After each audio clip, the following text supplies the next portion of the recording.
राष्ट्रीय स्वयंसेवक संघ अब पंच परिवर्तन पे काम करेगा। पंच परिवर्तन में 5 विषय चुने गए हैं।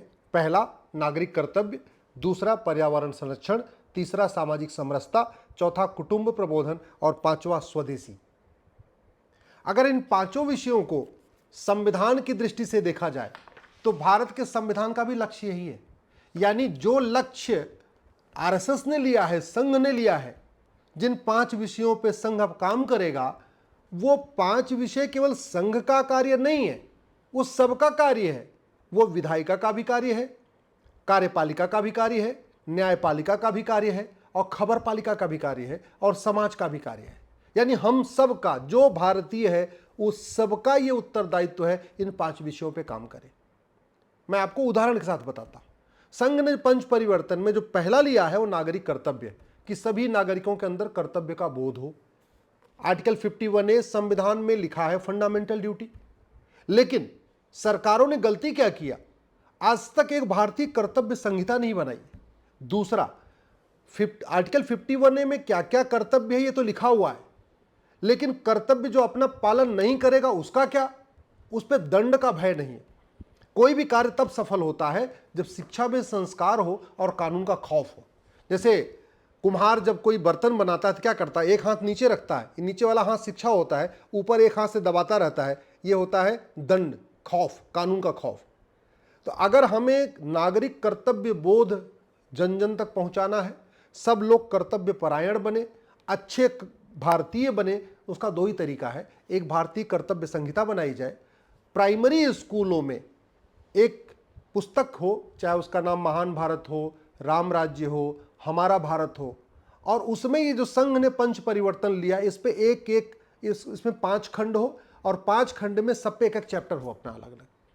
ये जो संघ ने पंच परिवर्तन का निर्णय लिया है, ये जब प्राइमरी स्कूलों में, जूनियर स्कूलों में के सिलेबस में आएगा, बच्चे उस पर निबंध लिखेंगे, उस पर डिबेट होगी, अध्यापक उस पर कुछ होमवर्क देंगे, बच्चा घर में जाएगा, माता पिता उसको होमवर्क कराएंगे, तब नागरिक कर्तव्य का भाव तेजी के साथ बढ़ेगा। एक, भारतीय कर्तव्य संहिता की भी जरूरत है, और दूसरा, जो अपना कर्तव्य न माने उसके लिए सठे साठम समाचरित भय बिन होय न प्रीत, इस सिद्धांत के अनुसार थोड़ा दंड का भी प्रावधान होना चाहिए। आर्टिकल 51A में कुछ फंडामेंटल ड्यूटीज दी हुई हैं, लेकिन इसमें बहुत बदलाव की भी जरूरत है। वोटिंग फंडामेंटल ड्यूटी होनी चाहिए, सब लोग वोटिंग करें, ये फंडामेंटल ड्यूटी में आना चाहिए। सब लोग पर्यावरण का संरक्षण करें, ये फंडामेंटल ड्यूटी में आना चाहिए। ऐसे ही सामाजिक समरसता मजबूत हो, बढ़े, ये भी सबकी फंडामेंटल ड्यूटी है, तो आर्टिकल 51A में वो भी आना चाहिए। देश की एकता अखंडता मजबूत हो, ये भी आर्टिकल 51A में आना चाहिए। इसी तरीके से स्वदेशी की भावना बढ़े, ये सबकी फंडामेंटल ड्यूटी होनी चाहिए। इसलिए मैं कहता हूं एक भारतीय कर्तव्य संहिता बनाना चाहिए, आर्टिकल 51A में थोड़ा बदलाव करना चाहिए और इसको पनिशेबल भी बनाना चाहिए। जो न माने उसको दंड का प्रावधान भी होना चाहिए। दूसरा संघ ने लिया है पर्यावरण संरक्षण।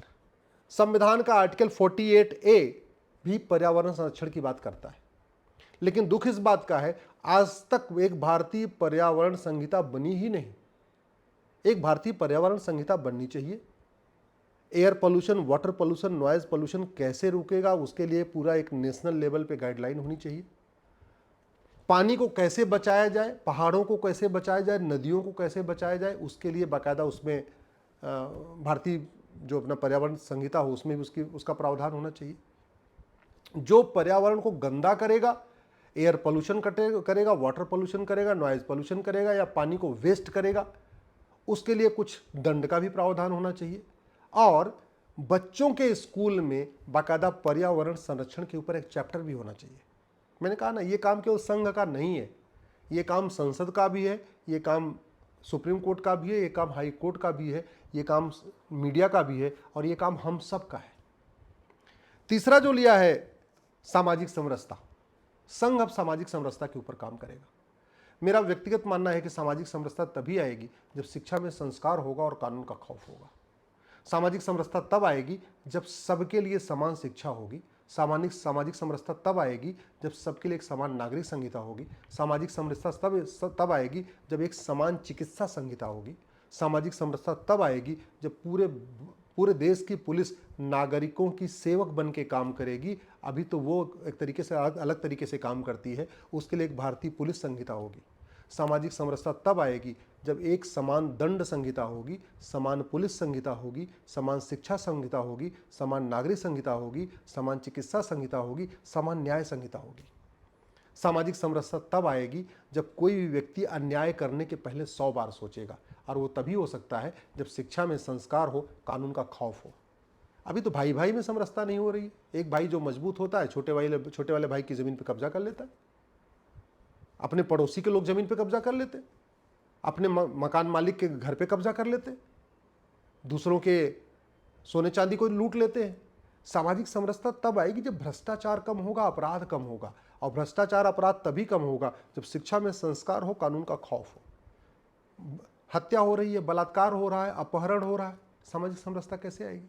वो तभी आएगा जब कानून का खौफ, और कानून का खौफ तब होगा जब कठोर दंड मिले, और वो भी 3 महीने, 4 महीने, 5 महीने के अंदर मिले।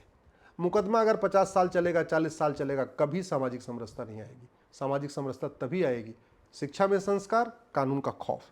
इसी तरीके से कुटुंब प्रबोधन, हमारी जो भारतीय परिवार व्यवस्था थी, हमारी जो भारतीय कुटुंब व्यवस्था थी, वो टूटती चली जा रही है। पूरी तरीके से पश्चिमीकरण हो रहा है, वेस्टर्न कॉन्सेप्ट आ चुका है। बेटा अपने पिता का नहीं सुन रहा है, बेटी अपने माँ की नहीं सुन रही है, बहू अपने सास की नहीं सुन रही है, भाई अपने भाई का नहीं सुन रहा है, बहन अपने भाई की नहीं सुन रही है। पूरी तरीके से वेस्टर्न कॉन्सेप्ट आ चुका है। इसके लिए बहुत हद तक श्रेय भारत की बॉलीवुड को हो जाता है, बहुत हद तक सीरियल्स को जाता है, टीवी सीरियल्स को जाता है, फिल्मों को जाता है, नाटकों को जाता है, ऐड जो आते हैं न्यूज़पेपरों में, एडवर्टीजमेंट आती है, उसको भी जाता है, जो इलेक्ट्रॉनिक न्यूज़ चैनलों पे एडवर्टीजमेंट आता है उसको भी जाता है। जो कुटुंब टूट रहा है उसका एक बहुत बड़ा कारण नशा है। नशे के कारण 1 करोड़ से ज़्यादा परिवार टूट चुके हैं। करोड़ों माता पिता नशेड़ी बच्चों से परेशान हैं, करोड़ों बहनें नशेड़ी पतियों से परेशान हैं, करोड़ों बच्चे नशेड़ी बाप से परेशान हैं, करोड़ों भाई अपने नशेड़ी भाई से परेशान हैं। तो अगर हम चाहते कुटुंब प्रबोधन हो, तो कुटुंब प्रबोधन तब होगा ना जब अच्छे बच्चे होंगे। कुटुंब प्रबोधन तब होगा जो हमारी 16 संस्कार की व्यवस्था थी उसको स्कूलों को सिलेबस में डाला जाएगा, और फिर से वो 16 संस्कार व्यवस्था फिर से आगे बढ़ेगी। जो 16 संस्कार बहुत साइंटिफिक तरीका था वो, लेकिन उससे अच्छे बच्चे पैदा हो रहे थे, वो बंद हो गया है। कुटुंब प्रबोधन तब होगा जब स्कूलों में भगवान राम के बारे में पढ़ाया जाएगा, पांडवों के बारे में पढ़ाया जाएगा, ऐसे हमारे अनेक महापुरुष हैं, अनेक ऋषि महर्षि राजा महाराजा हैं, उनके बारे में पढ़ाया जाएगा। उससे अच्छा संस्कार आएगा तो फिर कुटुंब जो है दोबारा हम फिर से जो टूट रहे हैं वो बचेंगे।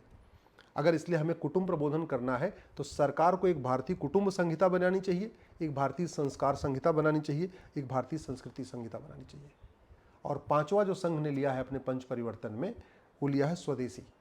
पहला लिया है नागरिक कर्तव्य, दूसरा लिया है पर्यावरण संरक्षण, तीसरा लिया है सामाजिक समरसता, चौथा लिया है कुटुंब प्रबोधन, और 5वां लिया है स्वदेशी। अब ये स्वदेशी का भाव सबके मन में कैसे आएगा? वो तब आएगा जब गुलामी की मानसिकता खत्म होगी। मैं आपको उदाहरण देता हूँ। जैसे ये जिस कमरे में मैं बैठा हूँ, ये तब साफ रहेगा जब एक तो बाहर की खिड़की दरवाजे बंद रहेंगे, बाहर से कोई कूड़ा कचरा इसमें ना आए, और दूसरा प्रतिदिन यहाँ सफाई भी होती रहे। हम प्रतिदिन यहाँ सफाई करते रहेंगे, दरवाजे खिड़की खुले रहेंगे, बाहर से कचरा आता रहेगा, तब ये कक्ष साफ नहीं हो सकता। वैसे ही स्वदेशी की भावना तब मजबूत होगी जब गुलामी की भावना खत्म होगी। गुलामी की भावना तब खत्म होगी जब गुलामी की शिक्षा खत्म होगी। गुलामी की भावना तब खत्म होगी जब गुलामी की चिकित्सा व्यवस्था पे कंट्रोल होगा। गुलामी की भावना तब खत्म होगी जब गुलामी की पुलिस व्यवस्था बदलेगी, गुलामी की प्रशासनिक व्यवस्था बदलेगी, गुलामी की न्यायिक व्यवस्था बदलेगी। जजों की मेंटेलिटी तब बदलेगी जब सबसे पहले उनका काला गाउन बदलेगा, पीछे जो दरबान खड़ा रहता है वो दरबान बदलेगा, जब उनका ड्रेस बदलेगा, जब उनका हुलिया बदलेगा, जब भाषा बदलेगी, तब जाके सोच बदलेगी। तो स्व का भाव तब आएगा जब गुलामी का भाव खत्म होगा। इसलिए मैं कहता हूँ सबसे पहले गुलामी के नाम हटाइए।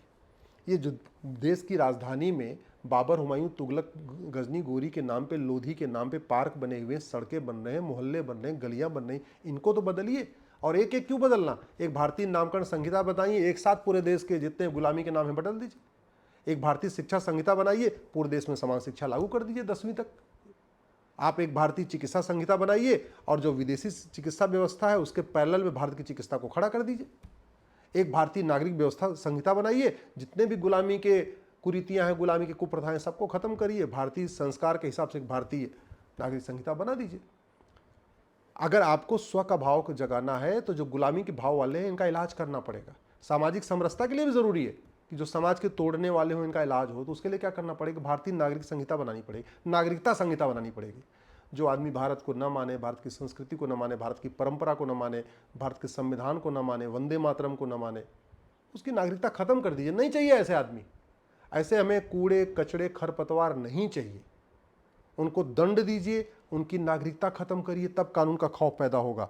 अगर हम चाहते हैं स्वदेशी की भावना जागृत हो तो हमें सबसे पहले गुलामी का इतिहास बदलना पड़ेगा, गुलामी की श्रम व्यवस्था को बदलना पड़ेगा, गुलामी की व्यापार व्यवस्था को बदलना पड़ेगा, गुलामी की टैक्स व्यवस्था को बदलना पड़ेगा, गुलामी की चुनाव व्यवस्था को बदलना पड़ेगा, गुलामी की खबरपालिका को बदलना पड़ेगा, गुलामी की विधायिका बदलना पड़ेगा, गुलामी की कार्यपालिका बदलना पड़ेगा।